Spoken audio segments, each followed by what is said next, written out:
জীবনে চাহিদা শেষ নেই, তবে মধ্যবিত্তদের সব চাহিদা একসাথে পূরণ করা সম্ভব হয় না। তাই তো একটা বাদ দিয়ে আরেকটা পূরণ করতে হয়। আসসালামু আলাইকুম, কেমন আছেন সবাই?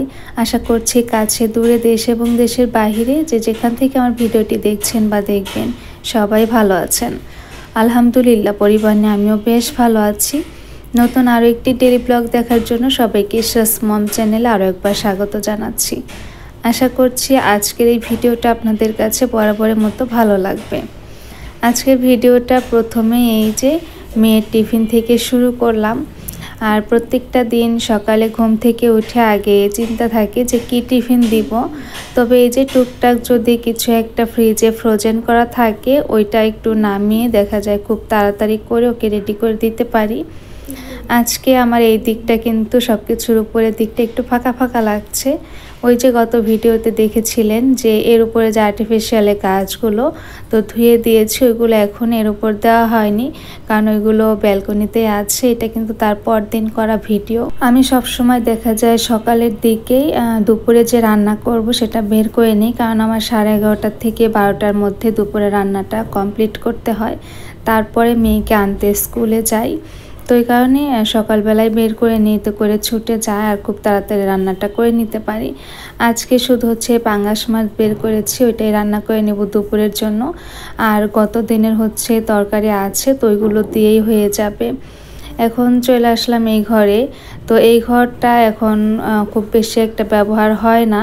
এই ঘরে কেউ থাকি না, সবাই এক ঘরে ঘুমায়। তো কী জন্য ঘুমায় সেটা আপনাদের সাথে শেয়ার করব। তো এই ঘরটা সবসময় দেখা যায় এভাবেই থাকে।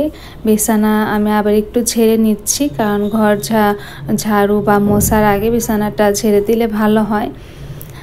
তো এই ঘরে খুব বেশি একটা আসা হয় না। আর আমরা যেহেতু মধ্যবিত্তের সংসারে কিন্তু অনেক চাহিদা থাকে। আর সংসার বলতেই চাহিদার কোনো শেষ নেই। একের পর এক যেন সব কিছু লাগতেই থাকে।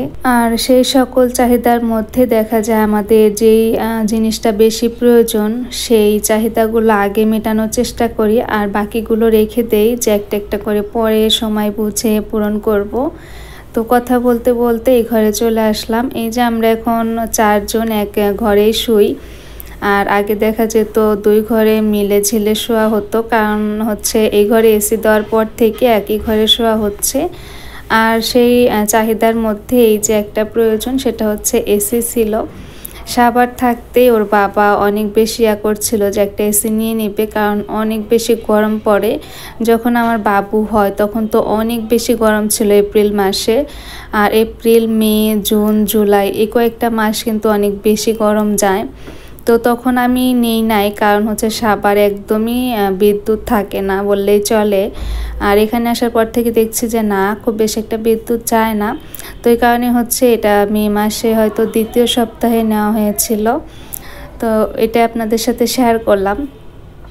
আসলে আমাদের মধ্যবিত্তের জীবন সংসার কিন্তু অনেক কঠিন। আমাদের একটা চাহিদা পূরণ করতে গেলে অনেক বেশি ওয়েট করতে হয়, অনেক বেশি স্ট্রাগল করতে হয়, তারপরে আমরা একটা চাহিদা বা একটা প্রয়োজন পূরণ করতে পারি।